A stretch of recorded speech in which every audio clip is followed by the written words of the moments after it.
Halo semuanya, perkenalkan nama saya Johannes Yosef Berlianaha. Dan nama saya Fantio Bendika. Kami dari kelompok 3 akan membahas tentang konseptual struktural. Jadi gak usah lama-lama, langsung saja ke materinya. Jadi apa sih itu konseptual struktural? Konseptual struktural adalah gambaran atau model abstrak yang mencerminkan struktur konsep dalam pikiran manusia. Konsep dapat membantu kita untuk membedakan ide-ide yang cukup abstrak seperti perbedaan antara kebenaran dan kepalsuan atau penampilan dan realita. Di dalam konsep struktural terdapat beberapa macam hal, seperti yang pertama, truth and falsity. Coba perhatikan gambar ini. Lukisan ini dibuat oleh seniman Belgia René Magritte. Dalam lukisan ini terdapat tulisan seperti bahasa Prancis, yaitu Ceci n'est pas une pipe, atau dalam bahasa Indonesia artinya seperti ini bukan pipa. Tapi ini bukan pipa, terus apa? Yang jelas salah satu jawaban yang tepat ini adalah gambar pipa. Kata pipa bukanlah benda atau pipa itu sendiri, melainkan salah satu kata yang memperkuat untuk mempresentasikan pipa tersebut. Gambar Magritte memunculkan banyak pertanyaan mengenai sistem gambar dan bahasa untuk mempresentasikan atau memispresentasikan dunia. Melalui gambar ini kita sadar bahwa konsep benar dan salah adalah sebuah konsep yang lebih asing dari yang kita ketahui. Yang kedua, sameness and different. Coba kalian perhatikan gambar ini. Dari gambar tersebut, bentuk mana sih yang berbeda dari yang lain? Sebenarnya tidak ada alasan untuk kita memilih bentuk ini berbeda dari yang lain, tapi kita hanya memilih untuk bentuk-bentuk yang membuat kita berkata kalau bentuk ini berbeda. Sameness and different biasanya merujuk kepada konsep signifikasi. Different biasanya berkaitan dengan karakteristik unik atau perbedaan antara mereka. Di dalam different ada dua unsur yang mendasar, yaitu yang pertama different in kind. Different in kind itu istilah yang dapat diartikan sebagai perbedaan dalam jenis atau sifat yang mendasar. Dalam suatu hal yang dianggap different in kind, itu berarti perbedaan bukan hanya sebatas tingkat atau jumlah, tetapi melibatkan perbedaan mendasar dalam sifat atau karakteristik. Contohnya seperti perbandingan antara benda mati dan makhluk hidup. Benda mati dan makhluk hidup adalah dua jenis perbedaan yang sangat mendasar. Yang kedua, different in degree, merujuk pada perbedaan yang terjadi dalam tingkat atau derajat suatu sifat atau karakteristik, bukan perbedaan mendasar dalam jenis atau sifat dasar. Ini menunjukkan bahwa ada skala atau spektrum yang dapat digunakan untuk mengukur perbedaan tersebut. Contohnya seperti membandingkan perbedaan suhu dalam 2 hari yang berbeda. Seperti di hari pertama suhu tersebut 35 derajat Celcius dan di hari kedua 38 derajat Celcius. Perbedaan ini dapat dianggap perbedaan derajat karena berada pada skala suhu yang sama tetapi tingkat panasnya yang berbeda. Sedangkan sameness mengacu pada kesamaan atau keterkaitan antara elemen-elemen tanda. Contohnya seperti foto. Foto bisa menjadi tanda memiliki kesamaan dengan objek yang diambil foto tersebut. Yang ketiga, whole and part.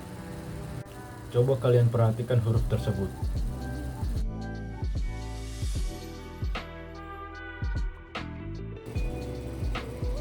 Dari huruf tersebut tersebut, apakah kalian bisa membaca? Kita biasanya cenderung melihat keseluruhan kata sebelum melihat bagian yang kita membaca. Itu juga mungkin berasumsi bahwa gambar yang bisa menjadi kemiripan suatu benda seperti gambar wajah yang realistis. Tapi berbeda dengan gambar Picasso yang menunjukkan adanya campur aduk dan mendistorsi detail wajah yang tersisa kemiripan yang bagus. Konsep walls dengan part dapat dijelaskan dengan dalam konteks hubungan antara elemen-elemen dalam suatu sistem tanda. Walls merujuk pada entitas atau sistem yang lebih besar yang terdiri dari elemen-elemen yang saling terhubung. Sedangkan part biasanya merujuk pada elemen-elemen yang membentuk keseluruhan. Contohnya seperti mata adalah bagian dari keseluruhan kepala, kepala adalah bagian dari keseluruhan manusia, dan manusia adalah bagian keseluruhan dari masyarakat. Jadi, mata, kepala, dan manusia adalah keseluruhan dan bagian secara bersamaan. Yang keempat, subjektif and objektif. Subjektif adalah makna yang dipahami oleh seseorang, sedangkan objektif adalah makna yang ditentukan oleh pemahaman atau budaya yang berlaku secara umum. Contoh subjektif itu seperti ketika kita melihat suatu gambar atau lukisan yang kita menganggap kalau itu bagus, tapi belum tentu dengan orang lain bisa menganggap itu belum tentu itu bagus.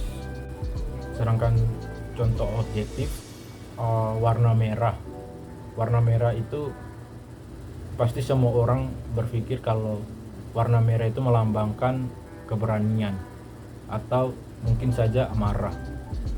Nah, sekarang saya akan menjelaskan dengan appearance and reality. Sebelum itu, mari kita lihat dulu gambar dari karya Paolo Usello yang berjudul Battle. Nah, pertempuran ini apakah terlihat asli? Memang pertempuran ini terlihat asli, tapi sebenarnya ini hanyalah sebuah gambar yang bertema tentang pertempuran. Kita pun tahu kalau ini bukan pertempuran asli, kalau ini tuh sebuah gambar yang bertema tentang pertempuran. Nah, untuk menggambarkan visual realitas, para seniman tuh lebih sering menggunakan perspektif yang ditemukan oleh Filippo Brunelleschi. Contohnya bisa kita lihat seperti gambar tadi, yaitu karyanya si Usello. Itu dia memperlihatkan tentang perspektif yang memberi kesan itu kalau itu lebih realitas. Gambar karya Usello ini salah satu dari sekian banyak gambar yang berguna dalam menggambarkan dunia. Contohnya tuh seperti garis, tone, tekstur, dan warna. Itu sangat berperan penting dalam membuat gambar tersebut itu lebih realistis. Nah, selanjutnya itu ada continuity dan discontinuity. Sebelum itu, coba kita lihat dulu gambar ini. Nah, apa sih perbedaan dari dua gambar jam ini? Nah, perbedaan dari dua jam itu terletak dari bagaimana cara dia merepresentasikan waktu, yaitu dengan secara continuity dan discontinuity. Nah, dalam desain itu continuity dan discontinuity digunakan untuk menciptakan efek-efek yang berbeda. Nah, kalau continuity itu seperti adalah keadaan yang secara terus-menerus, tidak putus atau tidak ada perubahan. Continuity itu bisa digunakan untuk menciptakan kesan harmoni, ketertiban, dan keteraturan.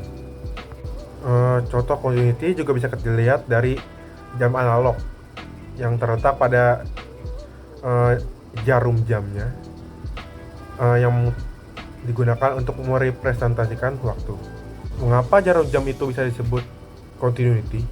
Nah, karena jarum jam terdiri dari yang jarum untuk jam, menit, dan juga detik yang bergerak terus-menerus hingga menuju ke satu titik saat jam 12. Selanjutnya, kalau discontinuity itu adalah keadaan yang terputus, tidak menerus, dan ada perubahan. Kalau discontinuity digunakan untuk menciptakan kesan yang kontras, dinamika, dan kejutan. Kalau contohnya itu bisa kita lihat pada jam digital yang merepresentasikan waktu secara langsung dengan angka.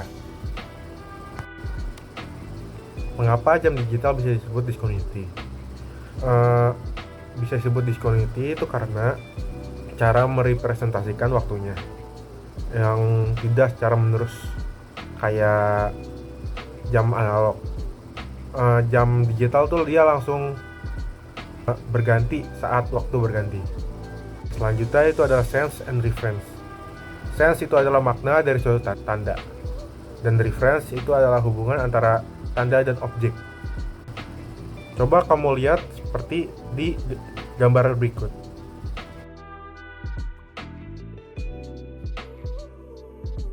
Apa yang kamu pikirkan tentang seorang pria yang meminum champagne? Kata pria yang meminum champagne itu memberikan kesan bahwa kita mengacu pada seseorang secara langsung.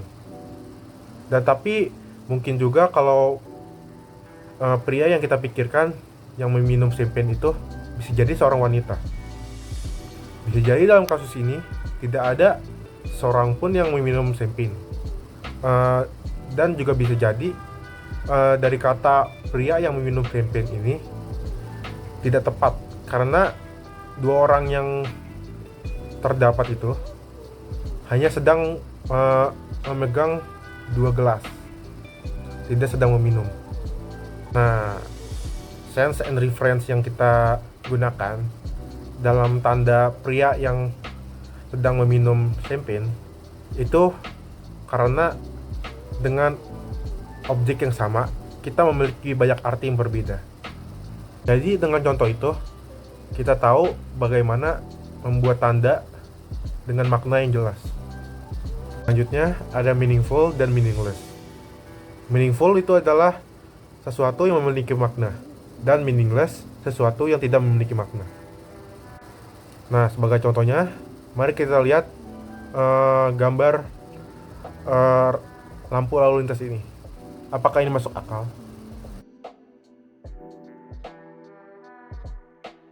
Dalam lampu lintas itu menggunakan sistem yang menggunakan 3 warna yang dipakai.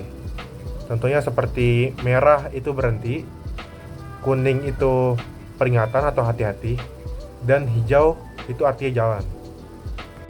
Arti lampu-lampu ini sudah jelas karena orang-orang juga sudah akrab dengan arti dan warna dari lampu lalu lintas ini. Bagaimana kalau kita ganti seperti warna kuning itu berhenti, hijau itu peringatan, dan warna merah itu jalan? Alternatif ini juga mungkin bisa tetap berguna karena setiap warna ini memiliki arti. Lalu bagaimana kalau warna oranye itu berarti berhenti, dan warna oranye juga atau warna merah itu hati-hati atau peringatan, dan warna merah itu jalan? Pasti semua orang bingung kalau menggunakan warna-warna ini karena warna oranye dan warna merah itu mirip-mirip, dan pasti orang bingung untuk membedakannya.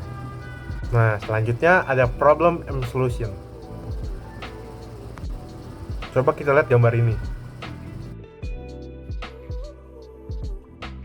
Masalah 9 titik ini sering digunakan untuk menggambarkan cara pemikiran kita yang bisa macet. Tapi kalau kita ingin keluar dari permasalahan ini, pasti di otak kita solusinya sudah keluar dengan sendirinya. Salah satu contoh dari solusinya itu seperti ini. Biasanya kalau kita sudah melihat solusi ini, kita tidak akan mencari solusi lainnya atau alternatifnya. Contoh dari alternatifnya itu bisa kita menggambar garis yang ujungnya itu lebih lebar daripada ujung kotaknya. Nah, ini membuktikan kalau setiap masalah pasti ada solusinya. Oke, sekian penjelasan dari kelompok kami. Kurang lebihnya mohon maaf. Terima kasih.